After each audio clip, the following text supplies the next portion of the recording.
Let's podcast alongside Joe Giglio. I'm Joe Ovies inside Eford Studios in downtown Raleigh. Thanks to Empire Properties and thanks to Copiers Plus. Check them out online at copiers-plus.com. Print management, document management, get everything you need to the cloud or go old school like I'm going to do today. Print reminders out. Don't eat anything today. All liquid diet today at 6 o'clock. Take that colonoscopy, I don't even know how to pronounce it, prep juice at 6 p.m. And then text Giglio, it's begun. I'll let you know what's up. I don't think Drew was expecting that kind of ad. You're going to lose 8 pounds. I cannot wait. At least. I cannot wait. I've been looking for, most people look at the prep process and go, ooh, I don't know, man. Like, not me. I cannot wait. I am ready to clear out 46 years of bad plumbing. You say on the front end. We're going to report. I will text you at 4 a.m. when I have to take the second round of the juice. Okay. And I'll let you know how I'm feeling. Okay. You're probably awake at that point, aren't you? I am. Yeah. Now, you're probably wondering, what the hell, Ovies? I'll tell you what. When I'm done with this procedure, you know where I'm going? Because we're about to take a hockey break with Mike Maniscalco.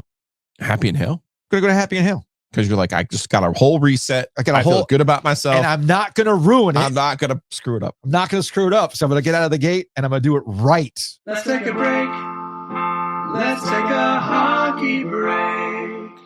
Brought to you by Happy and Hill.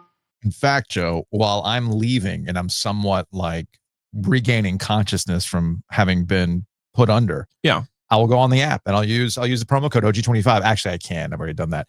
But I will use the app to go ahead and order it, be ready to go for me on my way home. Perfect. Right?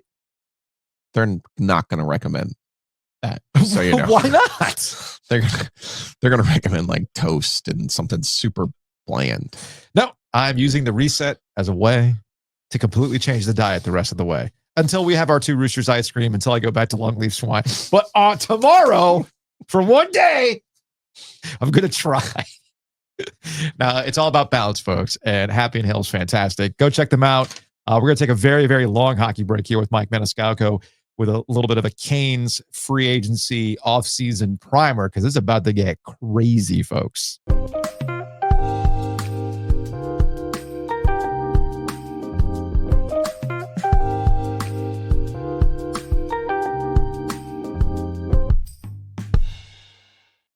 Joining us on the Heister Automotive Group microphone in studio in the palatial Eford Studios is Mike Maniscalco, one half of the Canes broadcast, the one half that is not responsible, Joe, not responsible for the Canes playoff exits 2 out of the last 3 years because of the Florida Panthers. Yeah, I mean, I was just minding my business, watching the Stanley Cup final, watching Game 6. Might have had some money on it, whatever. But I'm watching the end of it, and I'm going, now, wait a second. Did Trip Tracy? I really hope that Tom Dundon doesn't watch this and say, oh, we got to get rid of Trip. Had 4 of the best fishing days of my life in June. And then on June 4th, my phone rings and it's a number I don't know, so I don't answer it. Why would I? And then I get this really profane text from Trip Tracy, I believe, answer your phone, with other words mixed in, and it was Bill Zito. So from that day to today, this is going to sound crazy. It's actually not the Stanley Cups. Oh, boy. Okay, we don't need that part. So Trip Tracy is to blame. Paul Maurice, his friend, being in Florida. Not Mike Maniscalco. Not FanDuel Network's Mike Maniscalco. No. His partner, though. No. The Harvard grad working behind the scenes. Can't trust those Harvard guys. I tell you that all the time, Maniscalco. Well, that's the story going around now, isn't it, about Harvard? Let me put it in these terms. If one of you guys needed a job and we're fishing, and I knew a general manager somewhere where there's an open position, I would definitely text you and say, pick up your phone. Yeah. Pick up your phone. Mm-hmm. Okay. As and Chip is a big music guy. That's what friends are for. That's right. Dionne Warwick wrote that song for a reason. And I can see it right now. Trip's trying to enjoy his Taco Bell.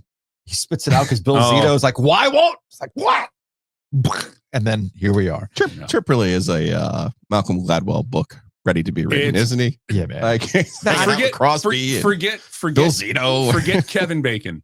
It is 6 degrees of trip. it really is. It's it really the people he knows, and it's like, and I get this one a lot too. It's the off season. Does that really happen? Is he really? I'm like, yes. Yeah, no, that's true. All of this happens now. Yes. Now, when you could say, like, I was on the phone with, Mhm. and I don't think I'm telling anything that's out of school here.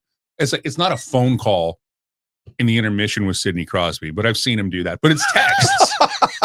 It's like a text. Like, Not while Sid's playing, but Yeah. No, not well, but he will Now send that a would be a text. story. He will send a text to Mhm. somebody about this play or whatever, and he gets a response back. Some people are playing. That's great. Some people are playing solitaire during game action. Trip, You know, like- Trip's working. Trip's working. You know that He- you and me, we ain't the same. We ain't the Oh, same. God. All right. So,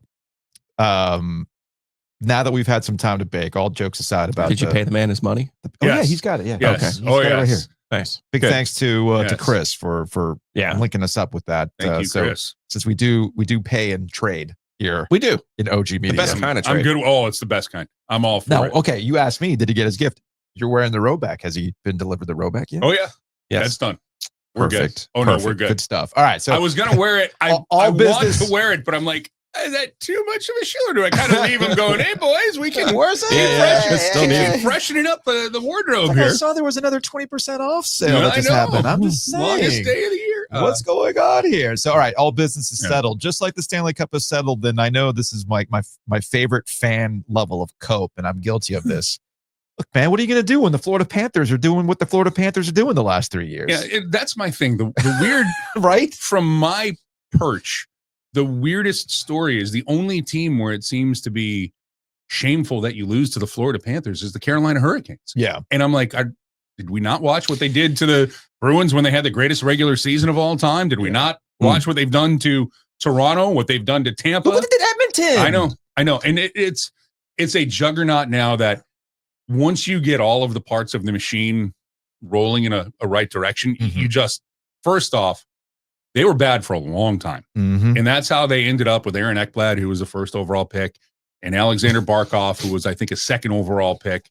And then you just keep adding these players. But then Yeah. Oh, when they bring in Bill Zito, now we can and blame they're getting Pete and they're and- getting texts from my partner Chip Tracy on who to sign and Mhm. who to coach, evidently, as we broke that story here today. Which, by the way, that story's been out there for a while. It's just, with but Mo. on the But- podium, though, baby. That's Oh, I yeah. know, but still, it's one of those things where teams now, successful teams, identify this is what we play, and Mhm. instead of trying to put the square peg in the round hole, they find the players that fit their system, and then they find the personalities that they need to roll everything out on the ice and make it look the way that it looks. Well, So, the interesting thing too about the Panthers, who used to be bad, and that's actually one thing that has bothered me about like the Bissonnettes of the world, who just suddenly discovered state income taxes and a thing in the state of Florida, and that must be the reason why they have an advantage. No, guys, the Panthers were terrible. That's why sometimes I think people forget that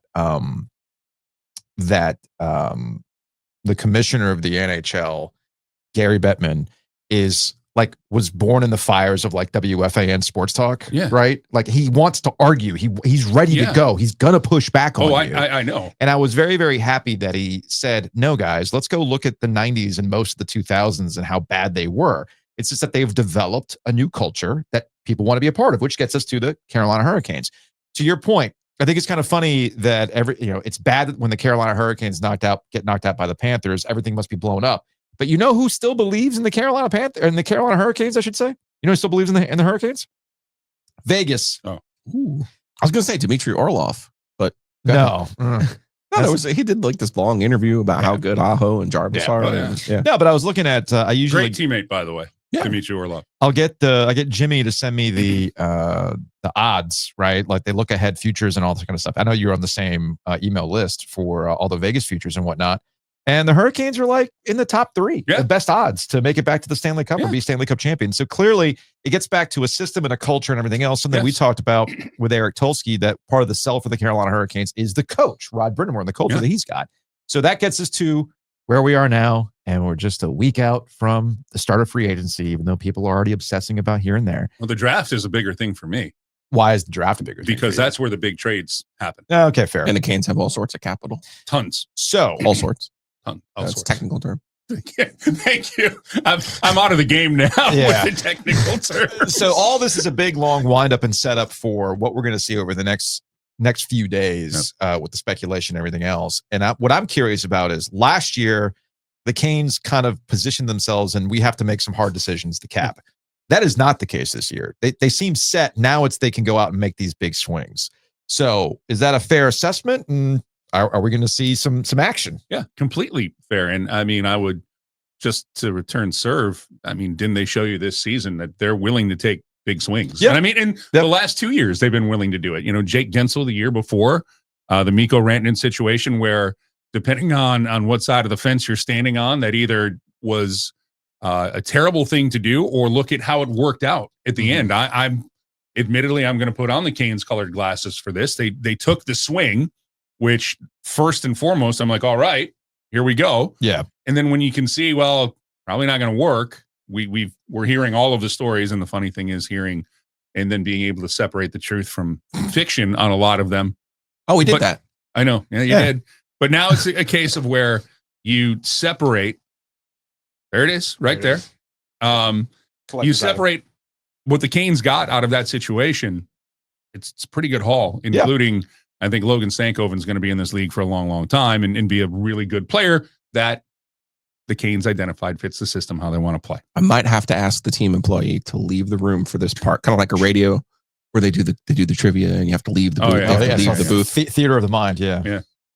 What if Mikko Rantanen was a poison pill sent to Dallas, okay, to get those draft picks back, give them Mikko Rantanen in that salary, and then get Stankoven, right? Yeah. And then use those picks that Dallas just gave you to trade them back to Dallas. Oh, yeah, I love this one that's going on. Yeah, I love that. For the better player who actually you need. Jason Robertson that we keep talking about. A center? Yeah. What if I just besmirched the Harvard people, but what if the other Harvard guy really is next level? It's because he's Cal as well. So he's ACC legend. ACC legend. Now that would be some kind of move in the sense, but maybe there's goodwill there between Dallas and Carolina anyway. I don't think there's any animosity as trade partners where it'd be like Jim Nill is sitting there going, well, I'm not going to make a deal there.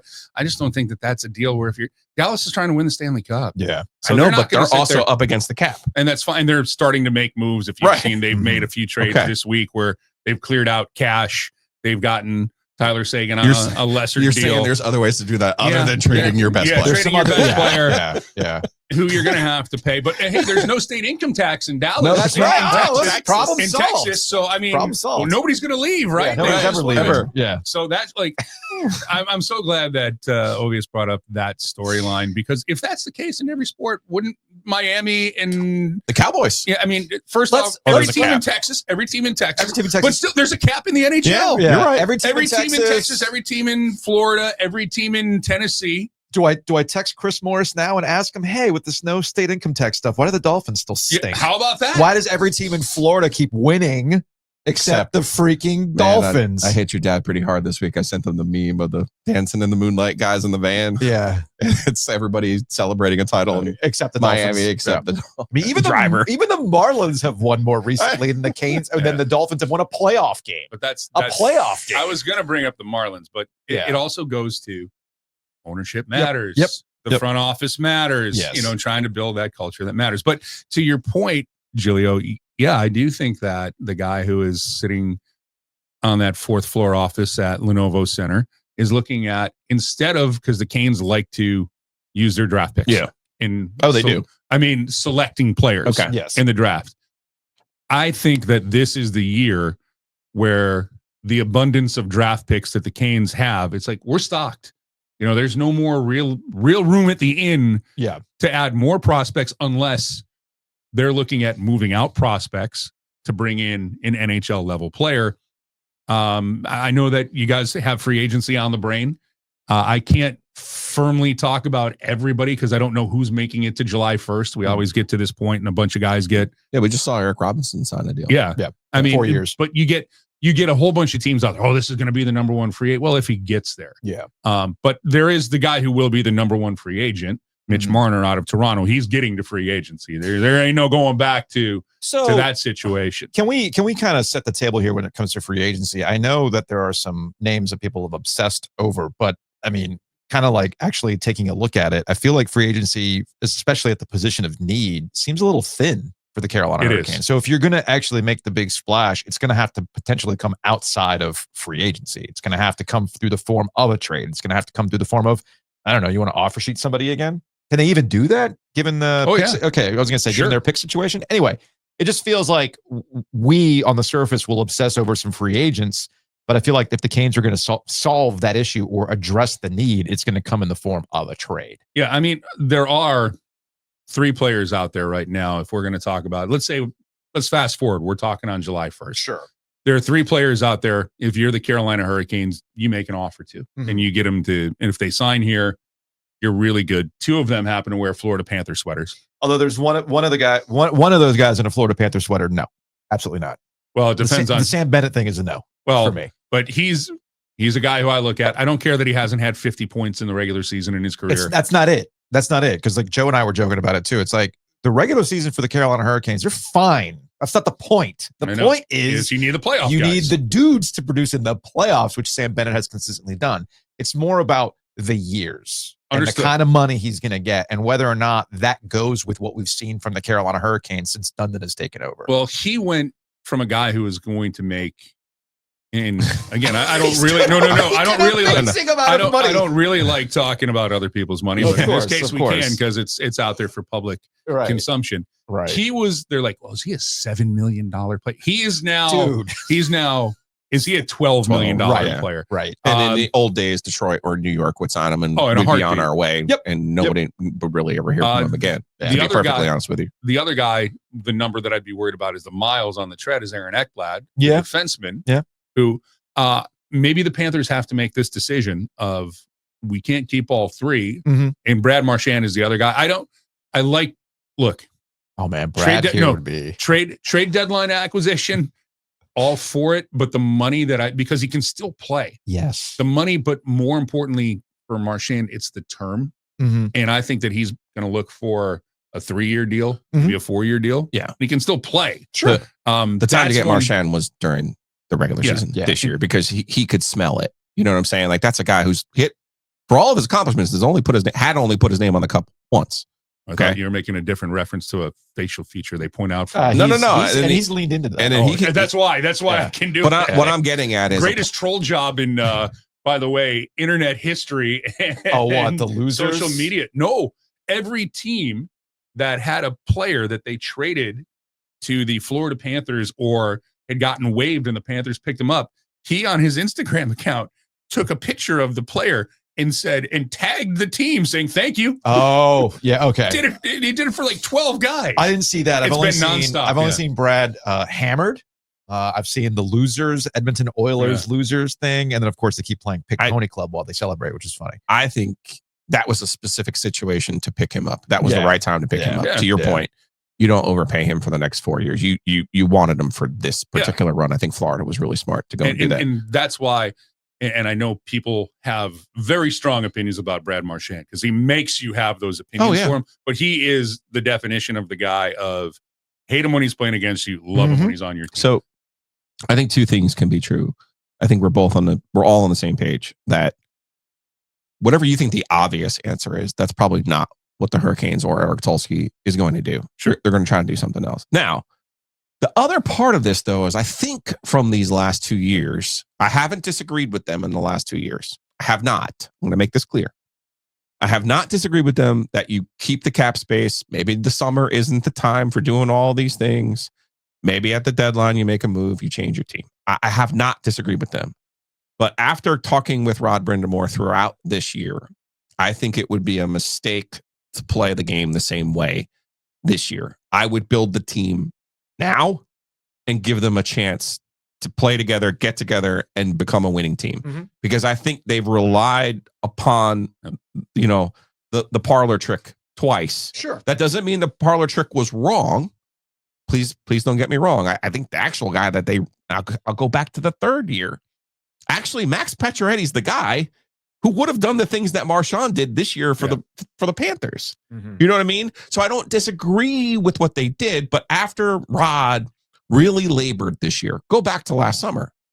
Well, we've all had conversations with him. He was struggling with the guys that they lost. Sure. Fast forward to the playoff exit by New Jersey and the way that he was, embracing the players there. And then I think he figured some things out, got him to play a certain way, the way that maybe exceeded even our expectations, his for sure. Then the whole Rantanen thing happens. He's got to change 2 more times.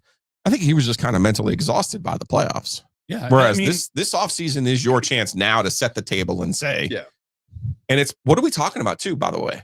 2 pieces here? Maybe 3. I mean, right? Depending on, again, it's got to be a center though. I would think so. I mean, no, you're right. If you're asking me, put together a wish list for the Canes and whoever, you're not signing anybody else. You're going to go to July 1st. You're going to go to the draft. This is the team that you have right now. I think center is on that list. I think a defenseman is on that list. Maybe a right shot defenseman or a left shot defenseman, but somebody who can play top 4 minutes in those pairings.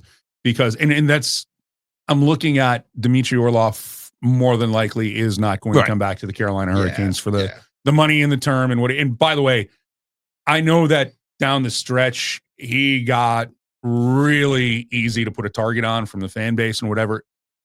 His 2 years in Carolina, he was very good. I mean, that was one of those contracts where, again, we talk about other big swings and you don't see it coming. Nobody 2 years ago saw the Canes giving Dmitry Orlov $15 million for 2 years to go play. But Sebastian Aho said it too in his exit interview to back up your point. You build your team now. Yeah. And the team that you drop the puck with October 8th, 10th, whenever the season starts, you want that to be the group. And then when you get to the trade deadline, if there's a Pacioretty, if there's a Marchand, the luxury. You do the Panthers thing, which is you bring in a Seth Jones who, this guy can't play anymore. He's washed. He's this, he's that. Oh, really? Ask the Toronto Maple Leafs if Seth Jones was washed in that series. So that's what you want to do. And I think that's where this organization, it's so funny because the Canes have laid the blueprint of you play this way, you bring in these pieces, this is what you need to do. It's how you play it. Then the Panthers took that blueprint and tweaked it a little bit. Right down to let's acquire the top 4 picks in the single draft. Pretty much. Well, that worked for them, but pretty much quite us. Not the same caliber. But you see, he was the third. Not the same. But also, I do think when you call it a parlor trick, you don't want it to be a parlor trick. You want it to be an ace up. You want it to be an ace up the sleeve. Like we have this room now. Would bringing in Mitch Marner make the Carolina Hurricanes? We're talking in a hypothetical situation. Would it make them a better team? Absolutely in the regular season, because this is a guy who's 100 points and you can put him with Sebastian Aho and he'll do whatever and he's responsible defensively and all of that. The question is, does that make you the better team to win the Stanley Cup? That's a question that would only be answered by doing it. But he's also a guy who's going to command a lot of money and it's going to be a lot of term. I feel that this past regular season should put to rest any thought that the Canes need things for the regular season. Yeah. Rod made it work the best that he could, given goalie situations and everything else and all the injuries that had taken place. Like there was a lot of crap that happened this year. Look, I'm not gonna. And they were fine. And they got to the Eastern Conference Finals. I'm not gonna bang the drum for me this past off season, but there were people sitting there going, I don't know if this is a playoff team. And I can do hindsight is 2020, but let me plug the podcast I have with Shane Willis, Canes Cast. Go back and listen to it. Like I got really dumb in the course of an offseason, which I'm not very smart to begin with, but like the core of this group is here. Yeah. And I'm looking at the division and there was a lot of, well, this team isn't better or this team might, what did they do? And teams take step backs. I'm like, they're a playoff team. The question is, was this going to be the year they don't win a playoff series under Rod Brind'Amour? Right. That was a reasonable question in the offseason. This whole business that they weren't going to make the playoffs. That was ridiculous. Hyperbole. It was always going to be a playoff team. The more reasonable way to look at it was, hey, you're going to make the playoffs.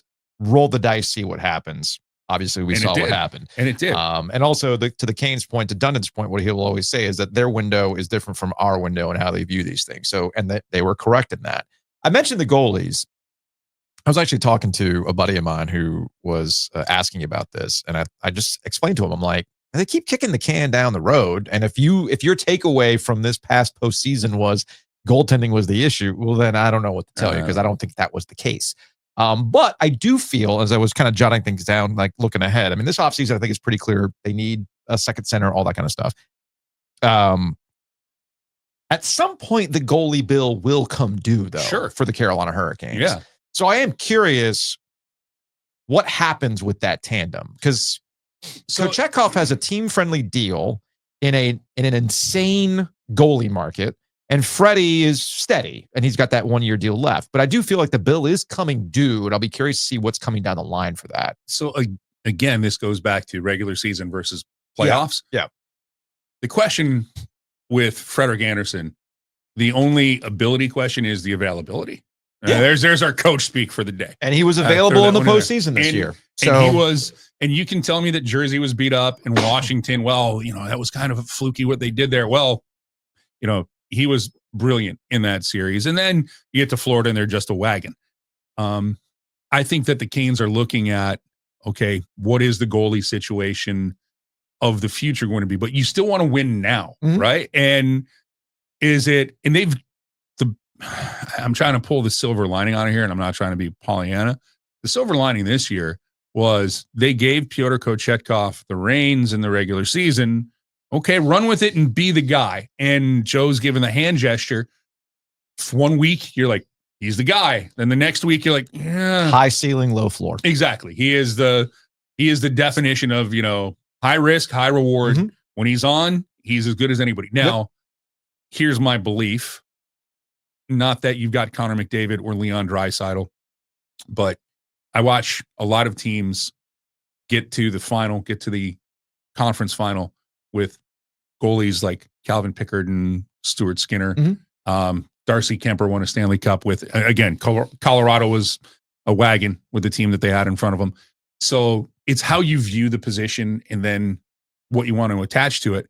And really the cost, and we had Eric Tulsky on, talking about acquiring goalies. And he goes, I'm not going to pay their ransom notes to get a goaltender. No. And there are guys out there. And that's how you have to look at it, because goaltending is so odd. Like great goaltenders all of a sudden come out of nowhere.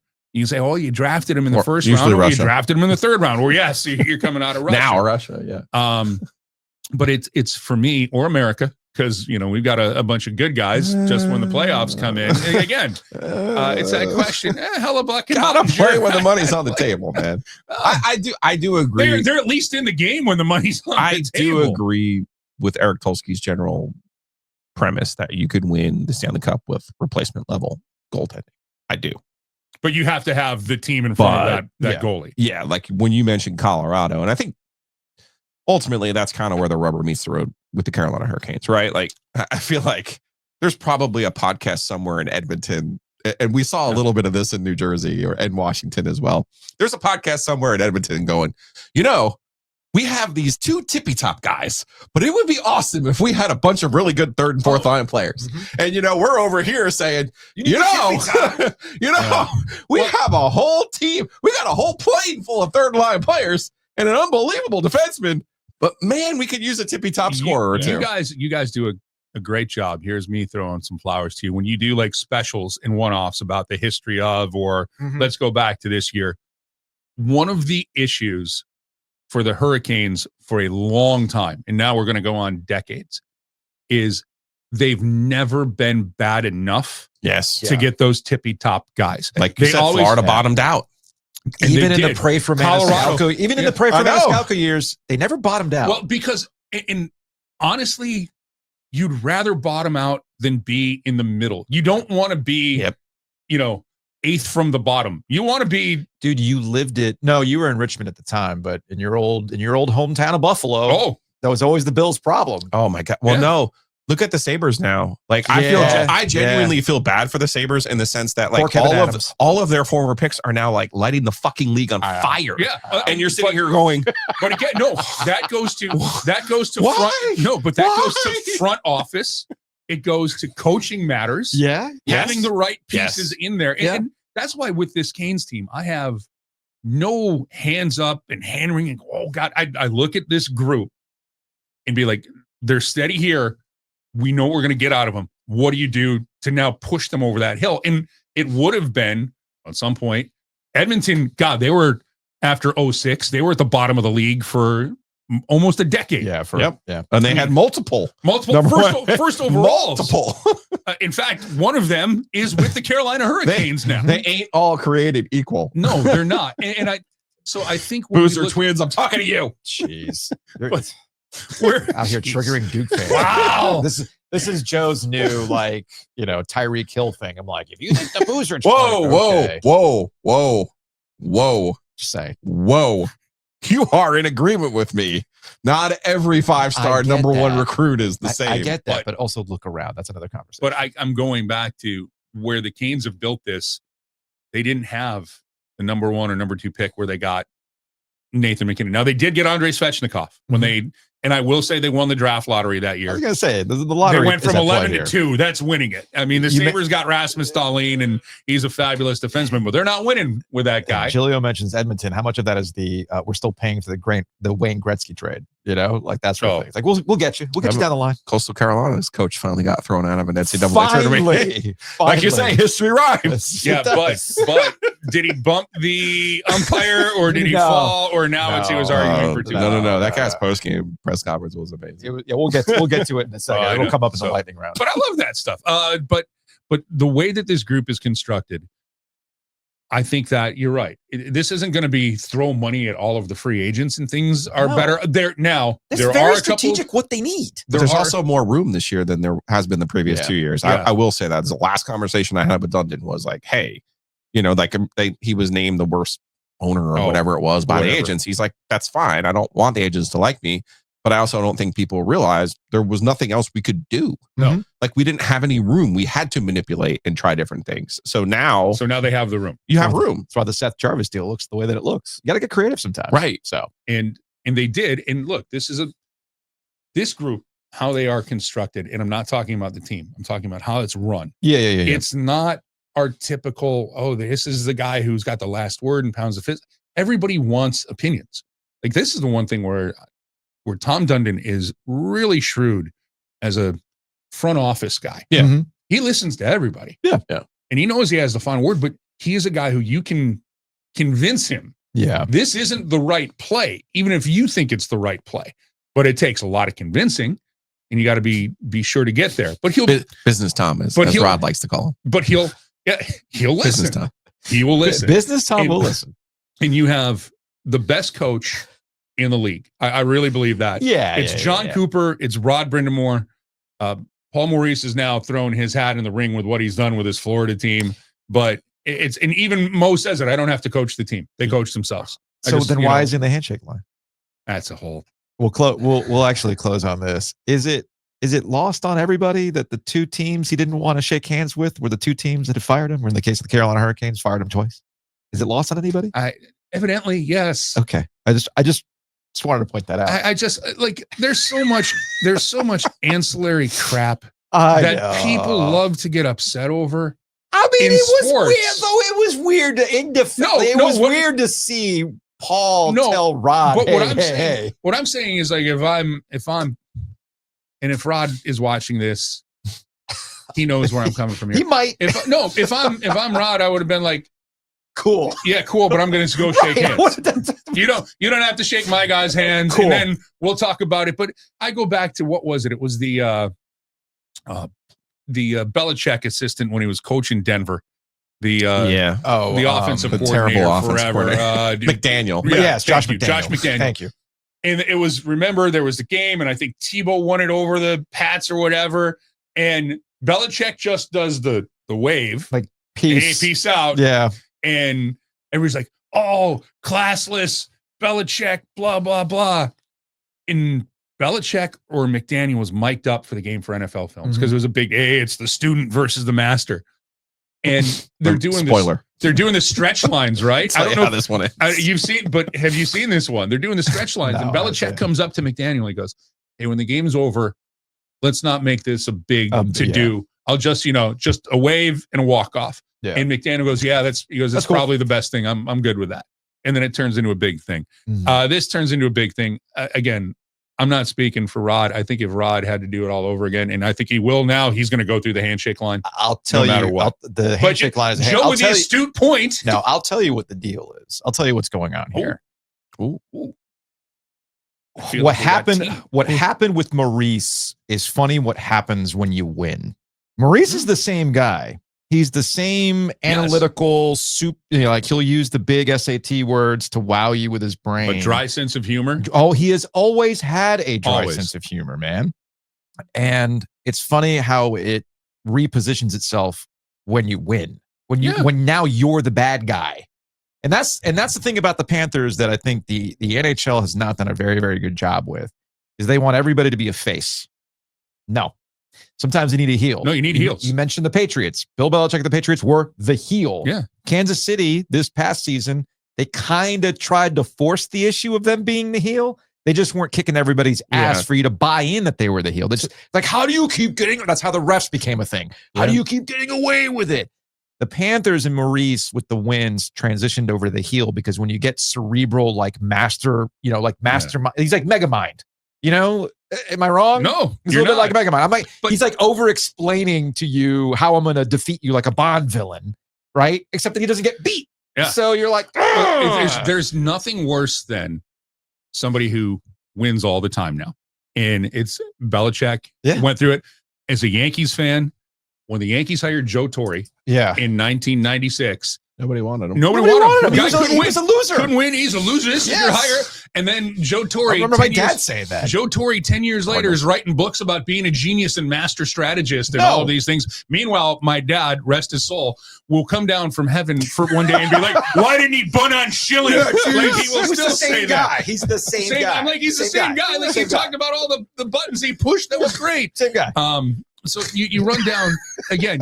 When you win, everything you do is great, right? Course, it's great. When you lose, you have no idea what you're doing. This guy's a phony, or he's a fraud, or he's X, or he's Y. Well, you know what? You also have to have the horses. Yes. If you got the team, the coaches look a hell of a lot smarter when you got the team. That's why I really want the Canes, for selfish reasons. I want them to win the Stanley Cup just to watch people completely flip on shot volume, boring hockey. I know everybody's doing it, and the Panthers just did it. You mean puck possession is a good thing? What? Get out! All right. I know the Panthers. Rod even said it with us in the exit interview. They stole our stuff. They took our the blueprint, and then Rod said, and they did it better than what we did because they got dudes. There was nothing more head scratching to me, and I let you guys do all the swearing on the show. Yes, except that one time. Well, I know it will happen. One time. It will happen. And the governor. I know. In the same episode. I know. That was a win. But I'm sitting there watching how I don't know how winning is boring. I really don't, especially in hockey. And again, I'm watching it. I mean, the Devils tested that in the 90s, man. Come on. That was in the 90s when they let everybody. I mean, basically, they allowed mugging at center ice. Right. Like that's what they allowed to have happen. That's different. That was boring. The Nashville Predators under Barry Trotz, the first few years when they were an expansion team, they were playing that way. I'm talking about how the Canes play. They play fast. They get the puck in deep. They get a lot of shots off. Mm-hmm. It's not like it's 18 shots to 15 shots a game. And I'm watching that, and then all of a sudden this boring storyline came out. And I'm like, what am I missing here? And is it, it's because they don't have the guy, right? They don't have the McKinnon. They don't have the McDavid. They don't have the Matthews, which is exciting, whatever, but it's the way they play. And it's relentless. And then I'm watching Florida do it. And the crap that they were giving the Hurricanes about how they were playing, they're just absolutely taking it all the way to the nth degree of, this is how you play, and this is why it's so hard to beat, and it's why they're champions. Canes are easy to pick on. I'm like, okay. Canes are easy to pick on. And of course, Canes fans take the bait. Yes, they do. Maniscalco, we appreciate the time as always. Thanks for your help during the After Darks this year, man. We cannot, we had a lot of fun. I think the whole point of those After Darks are a couple of old dudes like us. Now that we're all in our 40s and 50s, we're looking around now, we're the old guys. We're just trying to bring those conversations to the people. I just cannot tell you how cathartic that was for me to do some of those post games, in particular, the one where, what was it, game 1 in Washington? Where they won, but we're all sitting there going, like, wait a minute. Right. I remember that again. One. Is it 2000 and 2015 is gone, folks. It's over. Don't worry about it. Right. But I would watch. Oh, hey, wow, there's a microphone. I'll learn how that works. Remember those?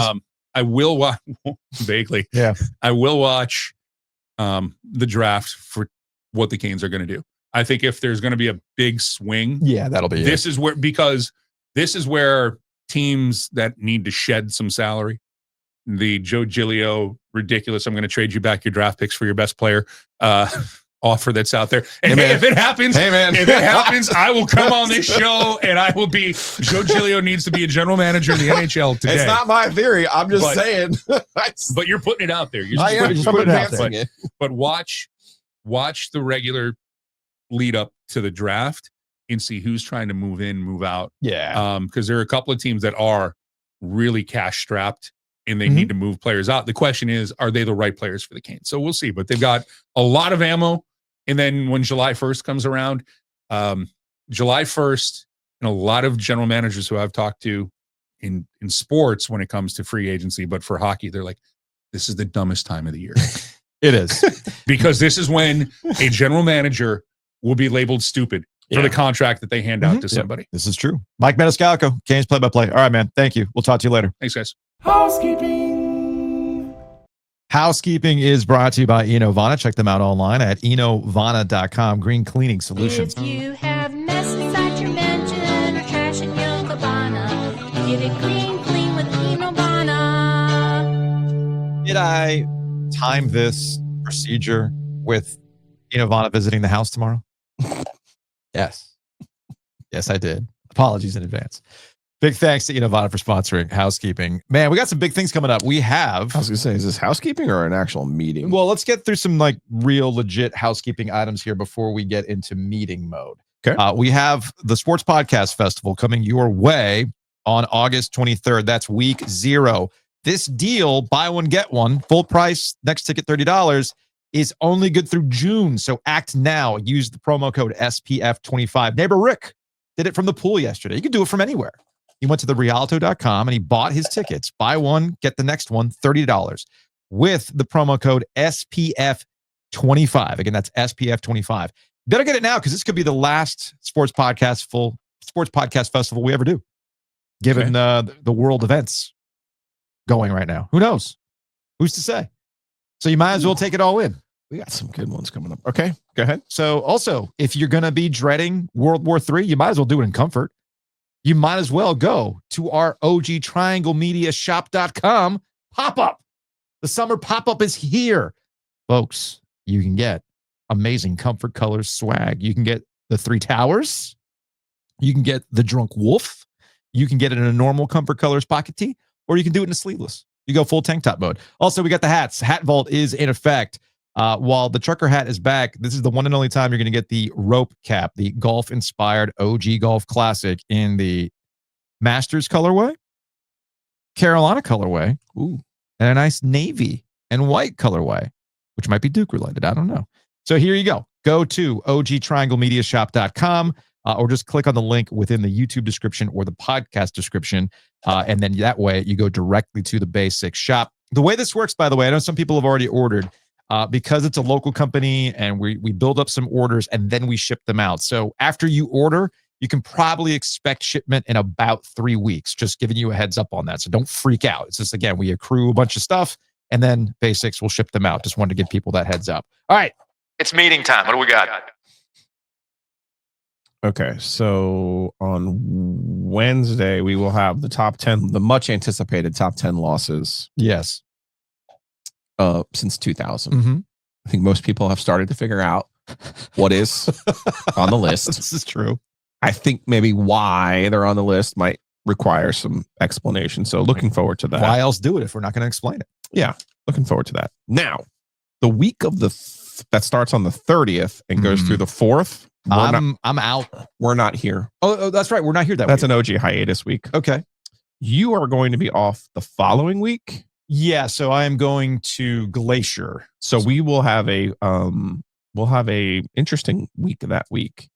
I'm lining up James Vito and Hayes Permar to have a 2 Giglios, 1 Perm kind of week.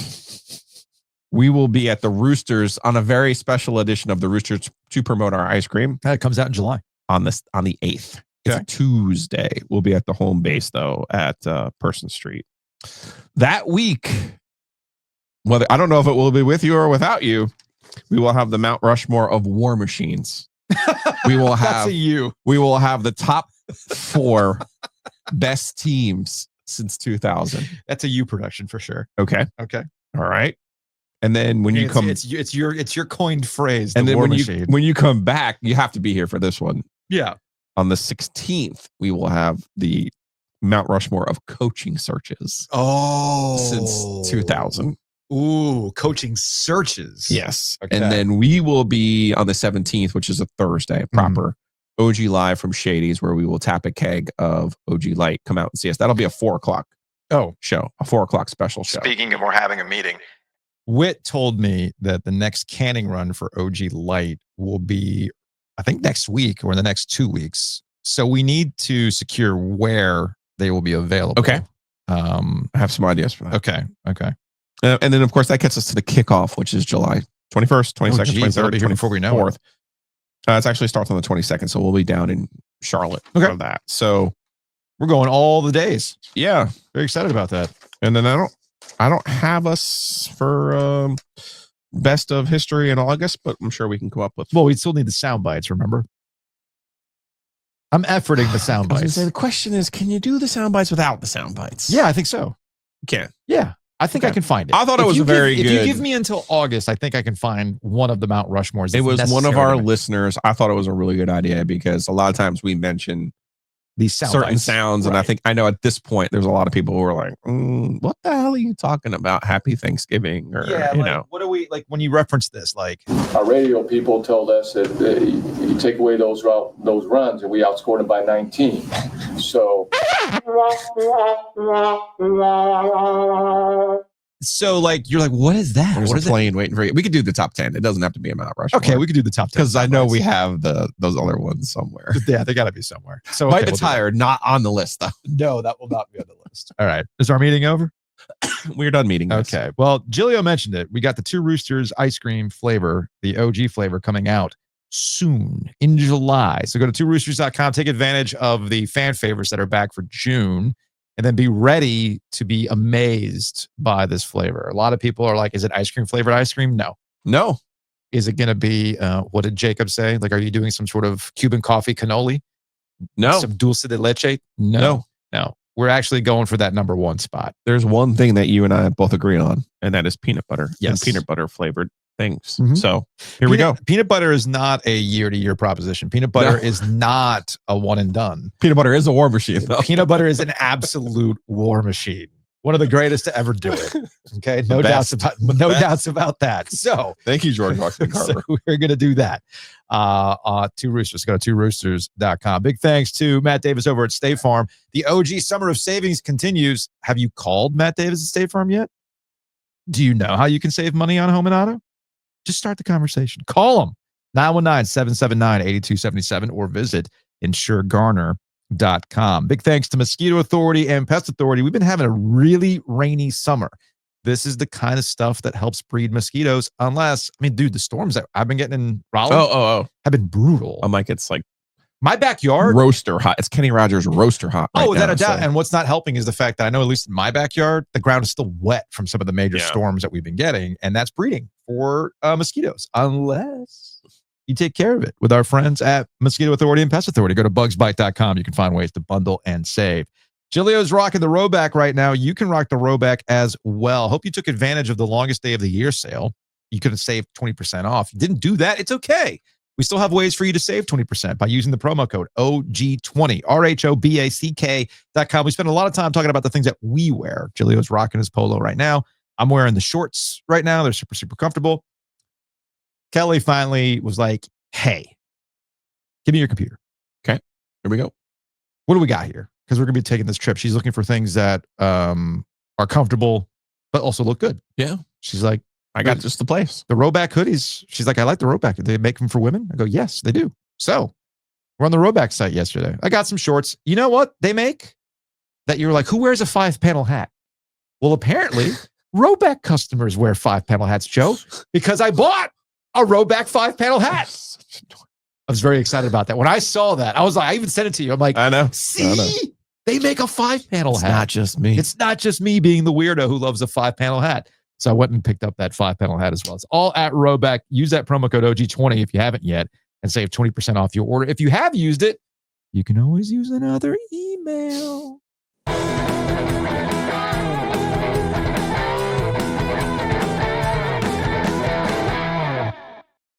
Joining us on the Eastern Automotive Group hotline, ECU head football coach. He is Blake Harrell. Coach, thanks for joining us here on Ovies and Giglio. Yeah, appreciate you guys having me on. I got to ask, man. I know that you were at the Raleigh Sports Club recently, like what, a month or two ago, whatever it might be. I've spoken at that. I know Giglio has spoken at that. That is a predominantly NC State lunch crowd. And I'm wondering, what was it like for the head coach of ECU after that bowl game against NC State? How was that crowd? It was really good food, really good people. But no, they were good. They were very friendly and respectful, and I was the same, and just good just being among people who cared about sports and wanted to hear about the future of college athletics and what's going on in the landscape of college athletics. And we obviously talked a little Pirate football, but talked a little bit of the Triangle and what's going on up there in that area as well. Your first time being a head coach, but you already have 6 games under your belt. But your first full off season, what has that been like for you? Yeah, I think took over October 20th as the interim head coach, and won 4 straight games, and then finished the season 5-1. And you think you're prepared to be a head coach, and you think you're prepared to step in that role, but you don't fully know exactly what's coming in the off season. I always say the season was the easy part because the X's and O's and coaching the game, that's what you've always done. But the off season with the portal and NIL and some roster changes there as well, some staff changes, those kind of can consume you if you let it. But if you have a lot of good people around you, it helps you kind of navigate those waters. But we've had a really good offseason, and we've added 51 new players to our roster, 22 high school prospects, and a bunch of transfers as well between the January and the May windows there. And we're able to keep the bulk of our roster together, and especially the second portal window in April. I think we lost, a couple backup kids that want to look for some better playing time somewhere else. But for the most part, we kept all our starters and quality players in place, and really looking forward to this 25 season. We have a great example here in the Triangle, and you actually had a chance to sound the siren at a Carolina Hurricanes playoff game. Yeah. We have a great example of a guy who was an assistant coach, who became a head coach, who had his own ideas and was judged for his own ideas. It's such a great background with Coach Houston. I know seeing him end his path there and at ECU the way that it did was difficult, but this was your chance. And how are you able to kind of put your own mark on it, and especially in a way where the players really responded to you with the change midway through the season last year? Yeah, I always say this, I wouldn't be at East Carolina if it wasn't for Coach Houston. So owe him the world for that, and just for the opportunity to come to Greenville. And I think when the change and we went through that season and that period of time happened, everybody in the building just kind of rallied together and just kind of came together and pulled in the same direction, really rallied around our seniors. And, it wasn't just about me, Blake Harrell. It was just about our program, everybody. And what eventually became all the Pirate Nation kind of rallying together and trying to pull in the same direction. And that was pretty exciting. It's created a lot of momentum in the off season and a lot of momentum going into this 25 season. And I keep saying if they would let me ring that bell one more time up there, and at the Hurricanes game, maybe we would have won a few more games in the playoffs there. There's something to that. People do keep track. They do keep track of who the you don't want to be John Shire right now. Yeah. Yeah. Well, that's what I was on my way up, and it was tweeted out that we were ringing the bell, and a bunch of people tweeting at me, "Don't screw it up." I'm like, oh boy, And I think if I remember correctly, I sounded after the first period, and I think it was 0-0. And then Yeah. after that period, we went like on a 5-1 run or something and won the game. And I think won like 3 straight games after that. So I'll take credit for all that. Absolutely, you absolutely should. You have to. You have to. If Coach. people are gonna, if Gotta people are get your gonna, wins where you can, man. makes total I'm not sense. taking credit for the 5-1 finish to our season, all that, but I'll take credit for the buzzing the siren up there. So you mentioned how you closed out the season, and Joe brings up how the dynamics to all that kind of stuff. Ultimately, what was your mindset of? I mean, I think you going back to what you said at the beginning of it. Am I prepared to be a head coach? Yeah. Are you even thinking about that while the season's going on, or is it just like, man, like the typical coach cliche thing of I'm just focused on next Saturday? Well, and that's really what it was. Because for the first few days, it was really making sure like our players and our staff mentally could get past it and get back to a good spot. Because if you kept focusing on the event that had happened, it could really weigh you down and put you in a bad place. So we had to get through that. I told our coaches, I said, just go out and spend some time with our players, take them out to eat, and check on them as people. And then after that, we focused on, and we still focus on this. Hey, today's the most important day of the year, and really focus on the process, not the outcome. And if we would have focused on the outcome, we would have had guys, players, staff, whoever, worrying about where they're going to be in December, the next school they're transferring to. Staff members worrying about where their next job was. So we're really focused on each and every single day, just winning the day, making that the most important day of the year. And then you get the first win, you're through Temple, and then you try to do the same for the next week. Focus on Monday, a Tuesday. That way our thoughts and our mindset's not on December. It was on a game week and game day. Now, I will admit about after 3 wins, everybody started having a lot of, a little antsy and a little question marks, and the season end was coming a little closer. So now you kind of go thinking like December's almost here. What's going to happen? Are we going to have a moving sign in our yard, or how's this going to play out? So yeah, thankfully it played out the right way.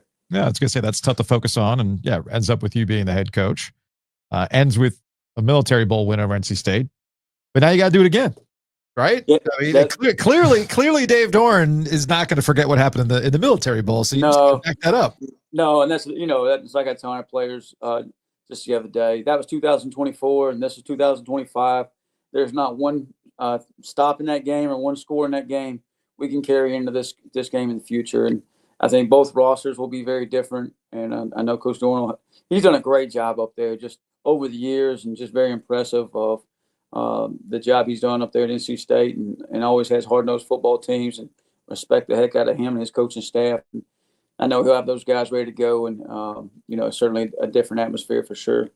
Playing at their place, I thought maybe in Annapolis we might have had the better crowd, but I don't know if it'll be that way. I'd like for it to be that way on August 28th, but I don't think it will be. Hey, I do think the Pirate fans will show up and show out, but I know the NC State fans will as well. I was there in 2013 when ECU took over Carter Finley Stadium, so it is possible. It's possible, Coach. I've seen it before. It's we just talk about it. Being another game for us, and I think it's another game for them. That, you play them. It's the biggest game. Shenanigans, come Coach. on, Shenanigans. Come on, Shenanigans. I was about to tell you. You're talking to Joe Ovies here, who once interviewed Everett Withers, and Everett Withers made some preposterous remarks that the flagship that Tom O'Brien literally just played the interview in the pregame before NC State and Carolina played.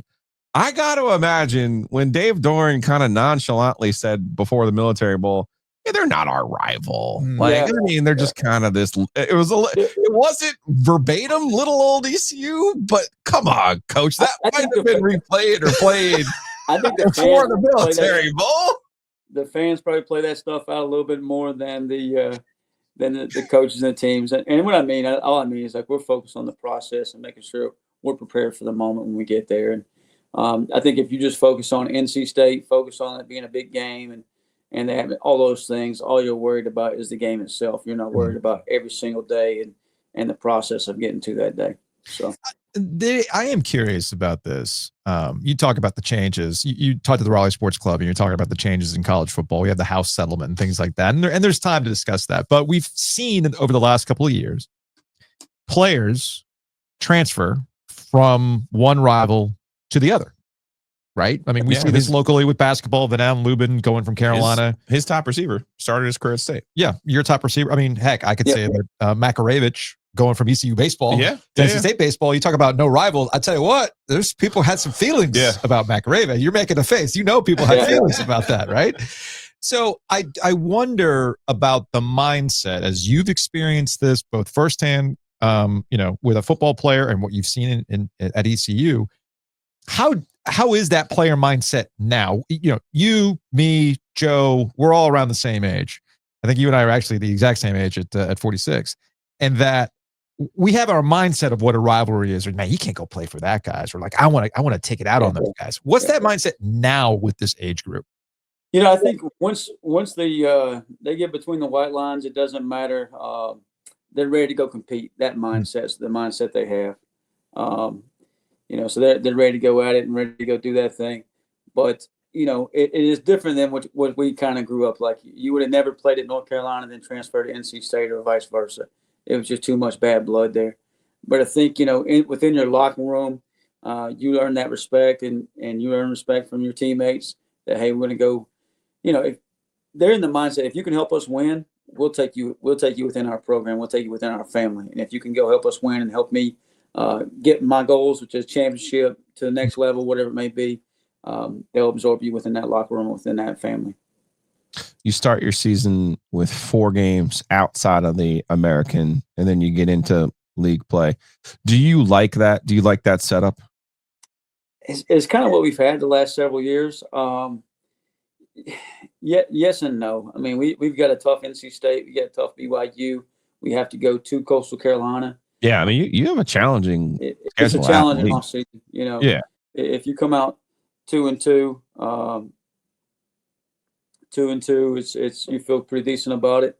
And I think it'd be almost impossible to come out 4-0. Obviously, that's the goal going into the conference play. And then for us, we play BYU on a Saturday, and then turn around and play the defending American Conference champions on a Thursday night here in Dowdy-Ficklin on a short week. So it's certainly a tough schedule. And I think after that, we got Tulane, who played in the championship game last year as well. We got Memphis on the schedule. We got Charlotte on the schedule again. So tough schedule, all the way through. But, hey, that's what college football is about. That's what we all want to see. That's what the fans want to see. And I think that's what our players want. They want to play good competition. They don't want to go out and just play just anybody. They want to go out and play the best, and that's certainly what we're going to get to be a part of. I was going to say the BYU game. You guys made a trip out there a couple of years ago. I mean, we did. That's a weird one, isn't it? Yeah. I think there's some history there with the Pirates and BYU, and just some different things there. The trip out there a couple of years ago, we played out there on a Friday night, which I think is one of the coolest spots in college football to play. I played, in Death Valley, played at Alabama, played at South Carolina, Florida State, been in Tennessee several times. But I thought BYU was just the setting, the mountains in behind it was really cool. And we hit a field goal there at the end of the game to win that game. So hopefully we can repeat that a little bit. You're a defensive guy by trade. I know that turnover stat bothered you from last year, and it's hard to win when you turn the ball over 30 times, as you guys did as a team last year. Whatever your talking points and or emphasis points been with your team this year on maybe some ways to help yourself by not giving the ball away as much. Yeah, this summer we going through our team goals right now. We just do one a week right now, and number one was all about the ball, taking care of the football on defense and taking takeaways on defense, and how we can help improve that. I think we were one of the only, like in the bottom 25 of turnover ratio, we're the only team in the country that made a bowl game. So that was pretty impressive from that standpoint. But yeah, we got to cut those turnovers out. And I think in the top 6 of turnover ratio, I think 4 of those teams made the playoffs. So we just showed that to our players. And then we emphasize it in practice, not only talk about meetings with ball security and making good decisions from the quarterback standpoint, but also how we can make takeaways. And then we start practice with it all spring. Every day in practice was ball security for the offense, takeaways for the defense. So just make sure we emphasize it that way. It's a weird time for head football coaches in particular, especially in the last 5 years with all the changes to transfer portal, NIL. Now you have the house settlement. It's almost like you have you got to worry about salary cap on top of everything else and contracts and things like that. How do you at ECU handle this, knowing some of the financial realities and differences in the conference that you're in versus, say, what NC State and Carolina, even Duke, are dealing with? Yeah. So how do you handle that? How does ECU view this? How do your boosters view this? Right. I think, we're always striving to put together the best roster we can, and however that may be, through high school prospects, transfers, making sure you have plenty of depth, making sure you have a backup quarterback, a backup punter, kicker that can get you through the season, all those things. And then how you do that is just got to be, strategic. And I think, you got to understand who you are. We're not necessarily competing against. We are competing against NC State. We are competing against North Carolina, but we're going to be on different playing fields and different levels when it comes to revenue sharing or the NIL or the collective. So we got to understand that and understand who we are in that piece. And in some ways, moneyball a few things here and there to help our money go further. Yeah. And help us put together the best roster. And, some people don't want to hear that. They want to say, hey, we spend the most money out there. But that may not be the case at East Carolina compared to a Chapel Hill or a NC State or Duke, whatever it may be. But we just got to do what's best for ECU. And that's got to be our focus. What might be best for ECU might not be best for South Florida, or best for Memphis, or best for NC State, but we got to make sure we take care of our roster and worry about that.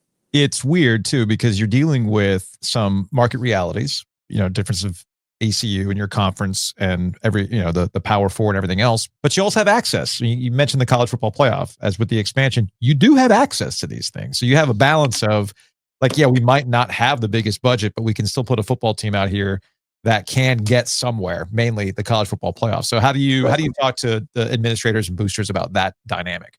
Yeah, I mean, there's a pathway to the playoffs, and that's what you got to be most excited about. And I think part of it out there too is your brand and your visibility. We play 4 Thursday night games this year. At NC State on the 28th of August.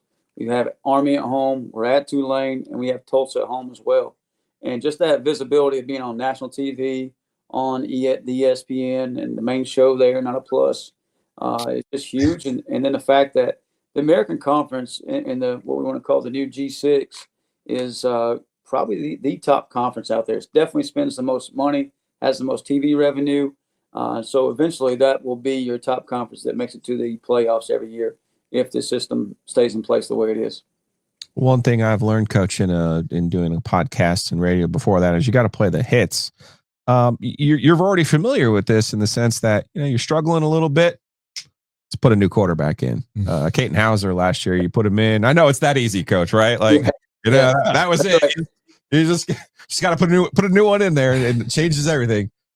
He played with a lot of poise though for you. I look back at the bowl game, and you might think, Rajay Harris was the star of that game, but Hauser ran for a couple scores. He wasn't really much of a runner during the regular season and made some plays with his feet. It's nice to have that as a luxury back this year, right? That's 100%. I don't know how many, obviously NC State does, but how many programs across the country can say they have their quarterback back? Even in our conference, I think I've counted like 4 teams in our conference who have their quarterback back, and it definitely makes you feel a lot better when you got that guy pulling the trigger back. And it's like you said, late in the season, he did a really good job with his feet and just running the football. And I think that in the bowl game, that was huge. This offseason, we lost our backup quarterback and just was kind of worried about how much can we use Caton in the run game. We were able to sign and add Mike Wright, who started out at Vanderbilt, started games at, Mississippi State and played at Northwestern as well. I think he started over 16 games. So just adding that depth and that experience has helped and will, help us open up the playbook more for even Caton. And really excited about him going into year 2 as a full-time starter. Hopefully Rajay hasn't had to buy a meal since December. He's not going to have to buy many meals in Greenville at all. In Greenville, yeah, for sure. ECU, though, always has a good running back. Who do you got cooked up for this year's team? I'm really excited about our running back crew. It's kind of a by committee, by a stable right now. Marlon Gunn is the old veteran back there. Just kind of steady, a kid from Louisiana that's been here all 4 years, which you don't hear that much anymore. But strong, run between tackle, downhill back, does everything right within the program, really good leader. And then the two kids behind him, London Montgomery is a transfer from Penn State, and then Parker Jenkins is a transfer from Houston. Both those kids in the spring game hit over like 21 and a half, 22 miles an hour. So they got the home run speed. To put that in perspective, Raji probably never crossed 20 miles an hour. Wow. And these two kids, I think they can take it the distance. So will certainly help us in our big play, explosive play category. So, Coach, you're a Pirate now, obviously. I graduated from state. Everyone knows this. My son, though, just finished his sophomore year at ECU, and I'm partial Awesome. to the Pirates, okay? But there is one way you and I cannot get along, sir. I did not Garner. I am Garner High. That's the G right there.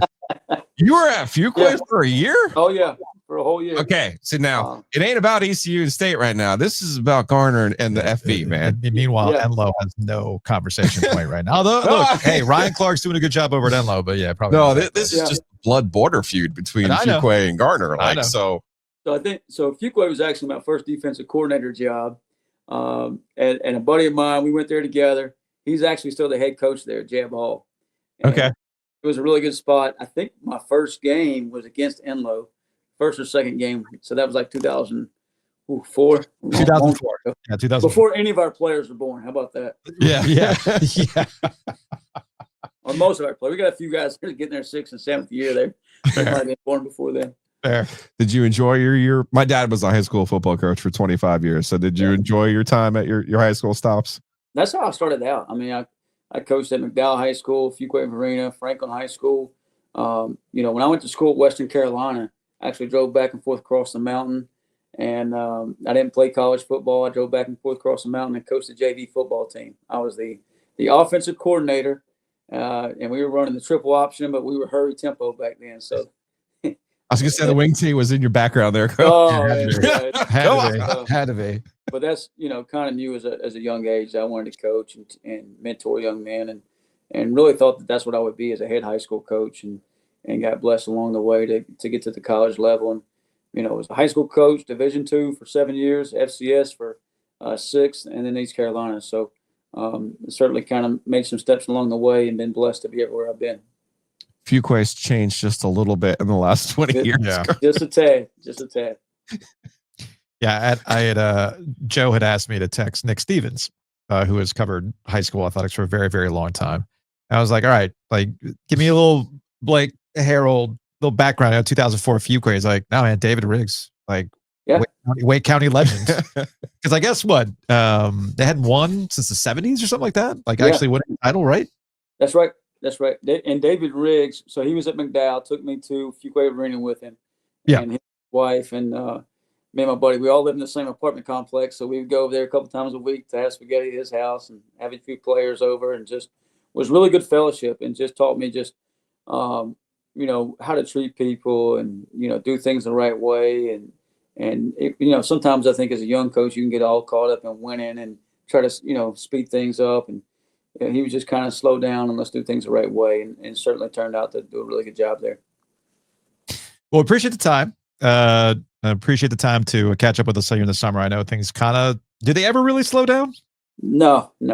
I think we got, somebody just texted me earlier, in the next 4 days, we got an official visit. We got we obviously have our OTA with our players tomorrow and Waits Friday. But then Saturday, we have a big 7-on-7 tournament, which we'll have 40 teams here. Big man camp, so probably over 1,000 kids on campus Saturday. And then Sunday, we have a prospect camp. We'll probably have about 250 kids for that. So the next 4 days are go, go, go. Yeah, it never stops. Maybe one of these days they'll get the actual calendar right in college football, where you're not having let's get that fixed. What do we got? 8 signing days, 3 different transfer portal windows. What are we up to now? Yeah, when you guys get that one figured out, let's hey, we got solutions. We have they all. Just need to listen to us. Yeah, nobody listens to us. That's the problem. Hey, I'm the same way. I got it all figured out. There's nobody that listens, right? If they want to come over and we'll have a few beers, I'll tell them all about it. All right, that works. All right, Coach, we appreciate the time. We'll talk to you later. Hey, appreciate it. Go Pirates.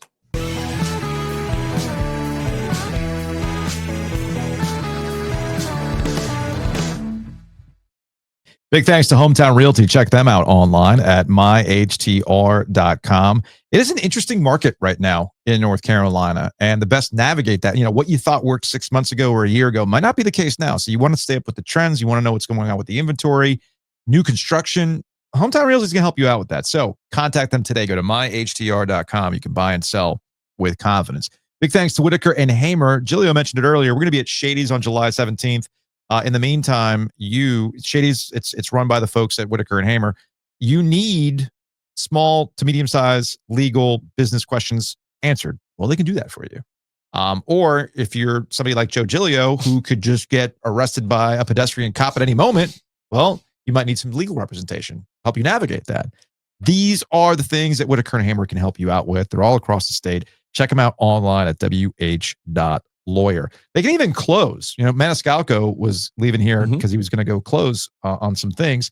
And Whitaker and Hamer can do that for you as well. So you buy a house, you close, right? Well, how are you going to finance it? Or you're in a house right now and you're thinking, well, what do I do here? Like, I got all this equity. Home values continue to go up. Maybe I want to do a remodel. That's where our friends at Miller Lending come into play. Go to millerlending.com/theog. That's where we have our landing page. That's where you start the process of finding out what works best for you, because that's the key part about Miller Lending that differentiates them from everybody else. They're local, and if it doesn't make sense for you to refinance, guess what they're going to tell you, Joe? Don't do it.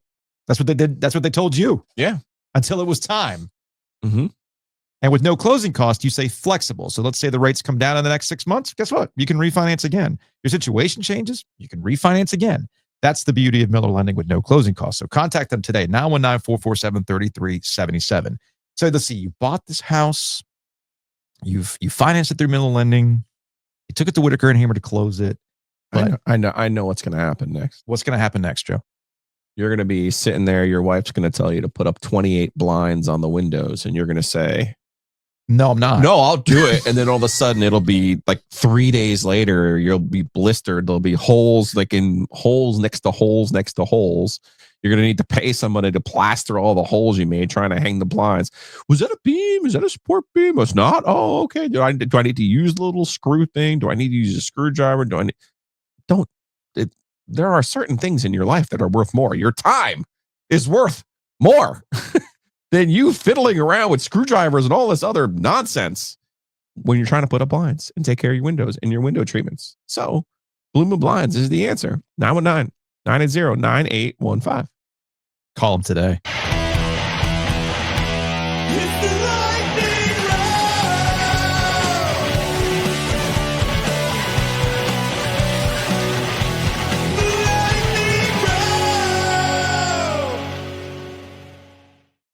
Let's attempt an actual lightning round, shall we? I went to Carolina Beach on Saturday. Ended up at the Sea Witch for dinner, and they had the College World Series on. When it started, it was 1-0. When I got home, it was still 1-0 as a final. Some people like that for baseball. Me, not so much. I need a little action, boss. Well, that's what we got yesterday. With Coastal Carolina's coach getting tossed because he wasn't happy with the strike zone. And look, I get that I'm a baseball casual. The strike zone was dumb. Yeah, I don't. It was why they haven't all automated the strike zone. I don't have a single clue. So the people who are involved in these games that don't advocate for such things, I have very little time for. This is what you signed up for. Yes, but if his version of what happened is true, and even if it wasn't, even if he told him to fuck straight off, the guy should have been like, "Hey, there's your one warning." This is the College World Series. This is the national championship. Go back to the dugout, or I'm going to be left with no choice but to throw you out. That's not how it worked out. That's not how it worked out. Apparently, they gave dugout warnings. Campos is the name of the umpire. He gave warnings, but it was loud. It was raucous. Apparently, the coach it was a home game for LSU. Didn't necessarily if you watched hear it. any of the game, oh yeah, absolutely was. LSU fans showed out. Absolutely was. So Kevin Shaw is the head coach of Coastal. He has had a postseason. Yes. Started with Florida and all that crap. Yep. And then it ends this way. And here's his explanation of what happened with him getting tossed, in the first inning, right out of the gate. There's 25,000 people there, and I vaguely hear a warning issued. as the head coach, I was an assistant for 24 years. And as an assistant, you're almost treated like a second level citizen, and you can't say a word. Now, as a head coach, I think it is your right to get an explanation of why we got warned. And I'm 48 years old. I shouldn't get shooed by another grown man, right? So when I come out to ask what the warning is, a grown man shooed me. So at that point, I can now hear him say, it was a warning issued for arguing balls and strikes. And at that point, I said, because you missed 3. At that point, ejected. If that warrants an ejection, I'm the first one to stand here like a man and apologize. 2 words that define our program are own it. And what does that mean is you have to own everything that you do without blame, without defending yourself, without excuses.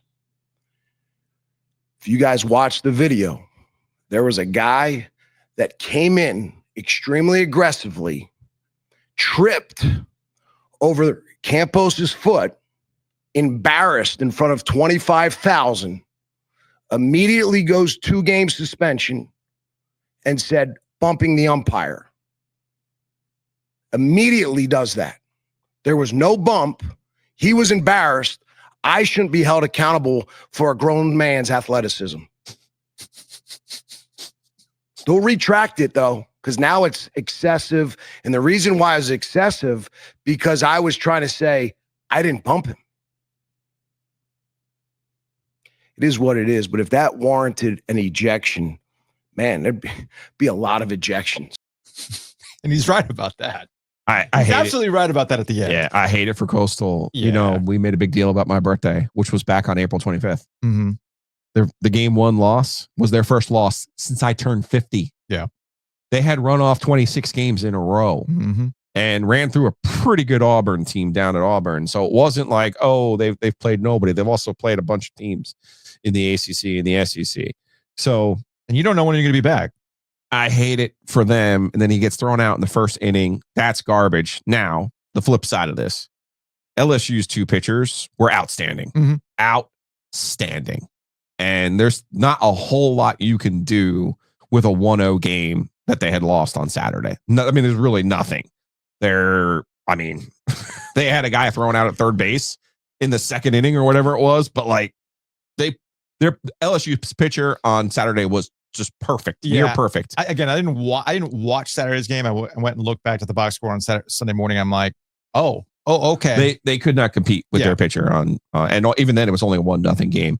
The Sunday game was a little bit more of like, oh, okay, here comes LSU's. They have a second guy, and they just have more talented hitters than Coastal. The SEC now, in one of those Faustian bargains that I'm sure Greg Sankey would be like, hey, can we trade these now? So now they have the men's basketball title by Florida and the baseball title by LSU. Meanwhile, Sankey's calling Ohio State right now and being like, hey, I'll give you these 2. And I think there's a women's basketball one from like 2 years ago. You can have that one too. We just want that one back. We would like that one back. It just means more, Joe.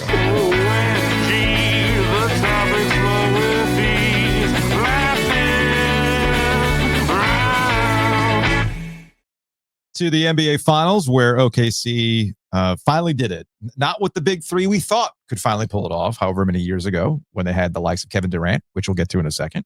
They did it with Shai Gilgeous-Alexander continuing to be that dude. Of course, the game starts off, much like the Coastal Carolina game yesterday. The what ifs, what could have been. I know Coastal's AD said straight up it completely changed the nature of the game to toss our coach. Fine, get it. Just like Halliburton going out with his Achilles popping on television, and we saw it 15 times thanks to the replay. There's some back and forth as to like with the calf strain and everything else should he have been out there. Guys, it's game 7. Like I don't want to knuckle drag this, like meatball radio guy. It's game 7, give it all. It is what it is. But I mean, of course he's going to play. Of course he's going to play even with the calf strain. And it was unfortunate to see. They hung for a bit, but you knew OKC's talent, the way that SGA has been playing, that eventually was going to get away from Indiana. Indiana, Cinderella run, like nothing's taken away from the kind of year they had, where they were at the beginning of the year, where they ended up, and all that kind of stuff. But OKC was just too good, man. Just too good. And that we are probably looking at what? We had a regular season and postseason, single season, fantastic from SGA. We'll see how it goes going forward. I'm not really interested in the dynasty talk that will eventually take over this week regarding Oklahoma City because of their youth. I mean, I think it was Chet Holmgren who didn't even understand how to pronounce Michelob Ultra. He called it Michelob. I thought that was pretty freaking hilarious. Like, I don't even think half those guys can drink, you know? But anyway, that was kind of funny. Listen, I thought Holmgren and Caruso were the difference in this game. Oh, did you see Caruso's quote, by the way, about now I got a real one? Yeah. Making fun of the bubble. Fuck off with that. But yeah, I was like, why are you diminishing the bubble? Might have been the harder one to do. Exactly. So anyway, they're down a point at the half. In the third quarter, they really tightened the anaconda vice on defense, and they're tough to beat in that building. I mean, they've lost 6 total games there all year. Right. I thought those two guys in particular at home, classic NBA at home, your ancillary players, at the risk of sounding like a hater, Shai Gilgeous-Alexander's a really good player. But he really is a free throw merchant, and he pads a little bit for what they do. I thought it was more of a team effort in this particular game. That's fair. Indiana losing Halliburton lost the ability to create. One real quick thing about SGA, though. Yeah. You mentioned free throw merchant. I get all that stuff. James Harden's the same way. And he found a way. I'm not diminishing that. That's why I'm saying I think the pieces around him he's not a detriment to his team. I'm not saying that. Because you could make the argument that it can't be a detriment for to Harden. You. And Harden was that. He doesn't play that way. Okay. This was really a third quarter masterpiece by their coach, their team, defensively. They understood the moment. They understood the assignment. I do feel bad for Indiana. Tyrese Halliburton is who made them go. And they just could not create anything in the third quarter of this basketball game, and ultimately cost them a chance at a championship. But good for OKC. Listen, if anything you take away from these playoffs, and there's going to be a lot of talk about dynasty, if there's anything that you take away from these playoffs, is this shit can change in a second. Absolutely. And you see that now with Tyrese Halliburton. The biggest winner this playoffs were the New York Knicks, because Jason Tatum tore his Achilles, out for next year. Tyrese Halliburton now out for next year. Yep. So if you're the Magic, going back to that Desmond Bane trade, well, why'd they do it? Well, this is why they did it, to make a run. They didn't know about Halliburton, but they knew they were on equal footing with Indiana during this regular season. So the big winners here are the Knicks and the Magic, and all the teams in the East who now believe they have a shot at this thing. Except the Heat. I think Oklahoma City is an interesting team in the sense that you saw Holmgren's value in the home games. He has to get better on the roads. He's on the road in the road games. He is not strong enough still to affect games on the road the way that he is at home. And he's the real key to what they do. Again, got to have 3. You got to have a team around Gilgeous-Alexander, who is an outstanding player. They've done well to build around him, but it'll be interesting to see what the Lakers can do with a clean look with Luka. I think that's going to be interesting to see how they get some size. I saw one, I think it was ESPN, floated the idea of them trading for Malwatch, trading a pick and going to get Malwatch. That changes the equation a little bit for them.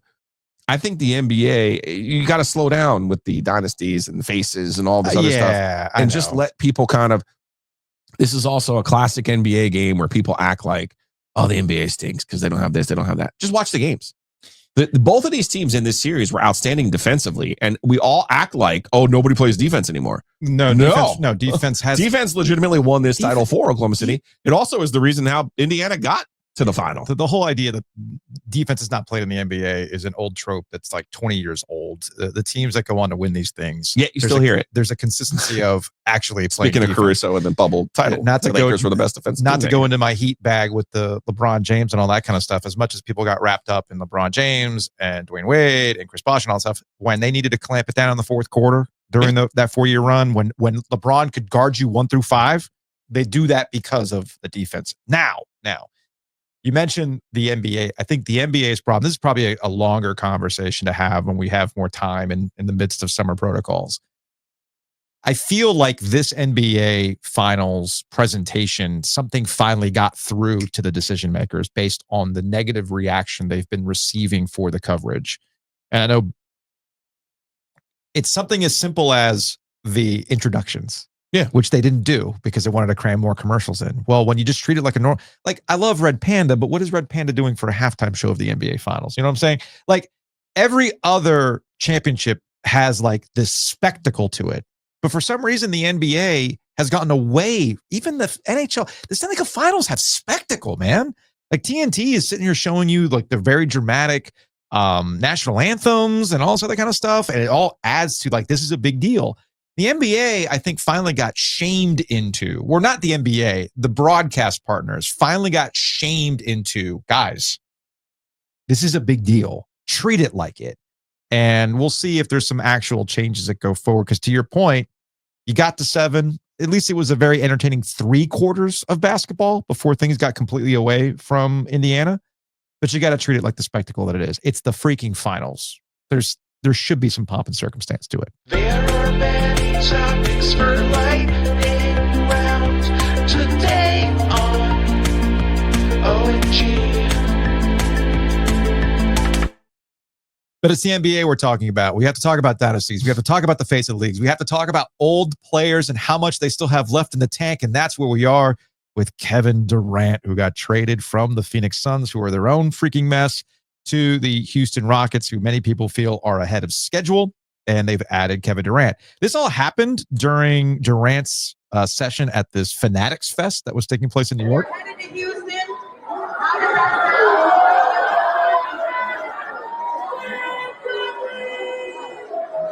We're going to see, man. We're going to see what happens, man. We're going to see. We'll see what happens, but I am excited. Great young core, great coach. I think he could be a great fit there. Durant's sitting there like, oh, yeah, I guess this really happened while I'm sitting up here. Yeah, Houston was on the select few teams that he wanted to go to. I know people are going to look at this as a perfect fit for Kevin Durant because he's not going to be asked to do everything. He can go in and be what he's supposed to be. I'm going to get you buckets.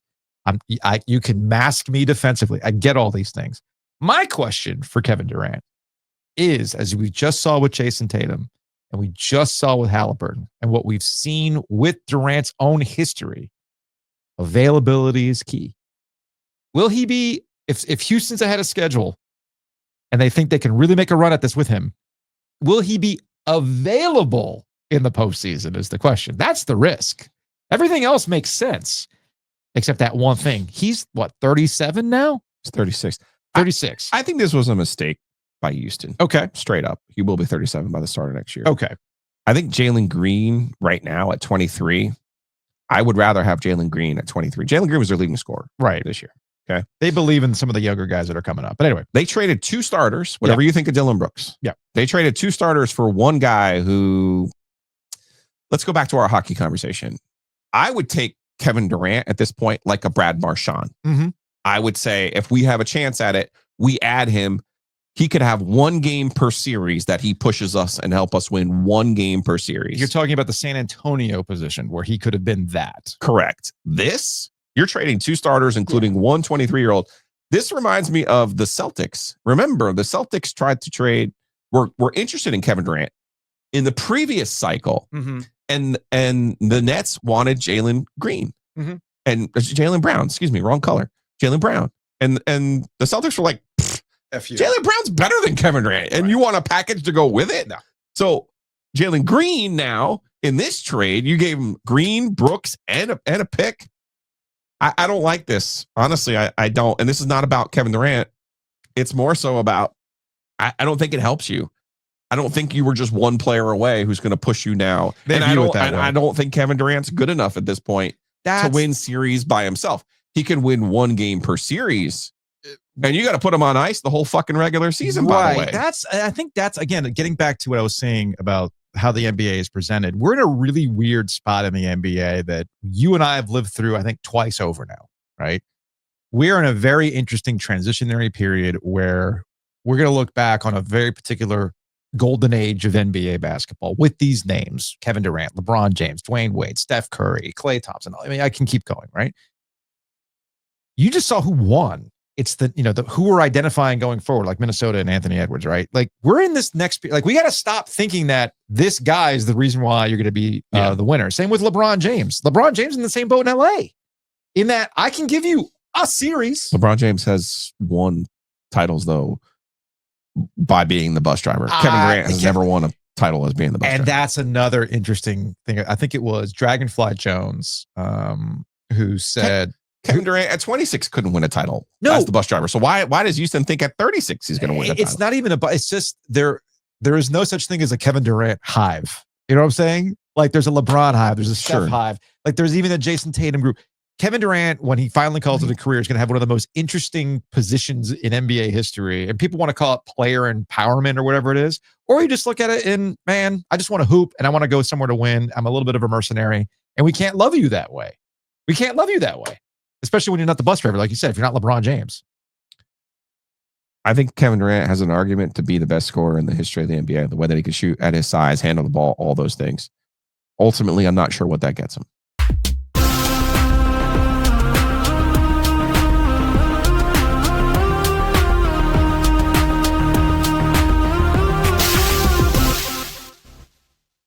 Big thanks to Simply Crepes for being a corporate champion. They got a location in the Village District area off of Oberlin Road and then Lafayette Village. It is super, super hot outside. You know what would go really, really well right now? Champagne flight. So go along with some sweets. Whoa. That'll cool you down. Whoa. That'll cool you down. It's all at Simply Crepes. If you think it's just crepes, which are fantastic, it goes beyond that. They got the sweet, they got the savory, they got a full bar, great menu. And so far, people from our audience who have gone have come back with rave reviews. So trust us on the food stuff. Their menu really will surprise you. Give them a chance. So big thanks to Simply Crepes. Also big thanks to Keller Williams. Keller Williams Commercial. The Donnelly team, Brian, Julie, they're going to help you out with your commercial real estate needs. TriangleNCCommercial.com or call them directly at 919-616-8681. Retail space, storage, warehouse. You're looking to open up a restaurant, a bar. I don't know. Maybe you've decided I'm going to open up an entire shop of old Nintendo products. Whatever. I mean, it could be just like that. They're going to find a spot for you. Maybe you need a place where you can have a rink. They can help you out with that. TriangleNCCommercial.com. Big thanks to the Butcher's Market. Shout out to Alex. He got the filet burgers. Oh. And he texted me and he said, the kids screamed, best burgers I've ever had. Wow. They're kid approved. Wow. So put it to the test. Big You'll get the time. filet burgers at the Butcher's Market. Go to thebutchersmarkets.com. They're going to help you out with everything from specific cuts of meat. They'll take it back there and they'll cut it the way you want. Or you're looking for some grab and go. They've got it right down to the sandwiches. So we thank the Butcher's Market for being part of Ovies and Giglio. From the mailbag to the OG Lives, we cannot do it without them. And they might be a spot where you can catch some OG light in the future. Just be on the lookout for that.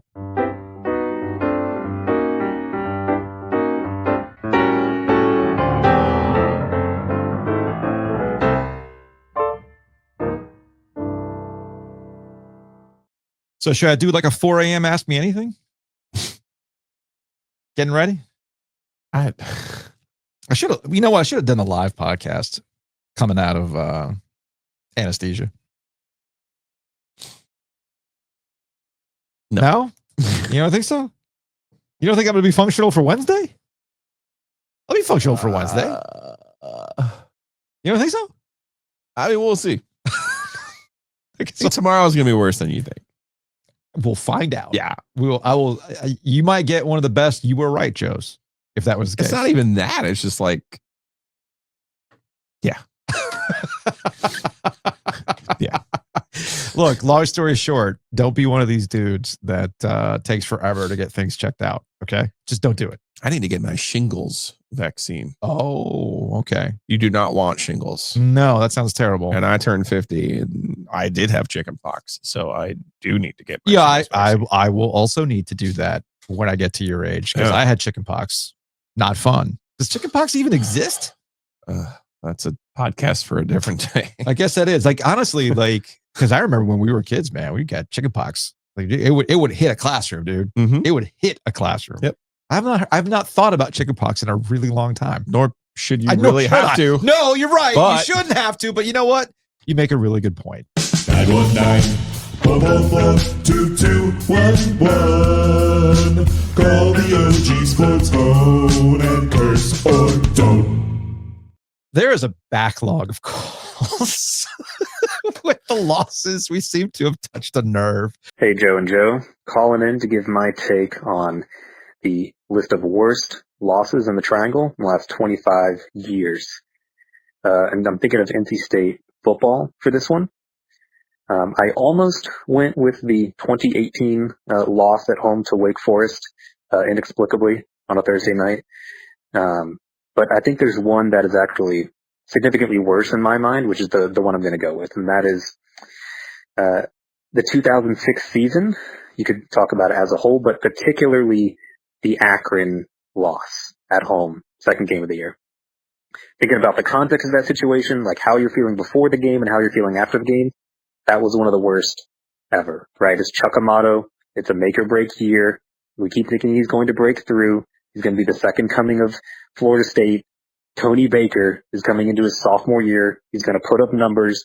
Everything's actually going to be what we think it's going to be, right? The dream of Chuck is still alive.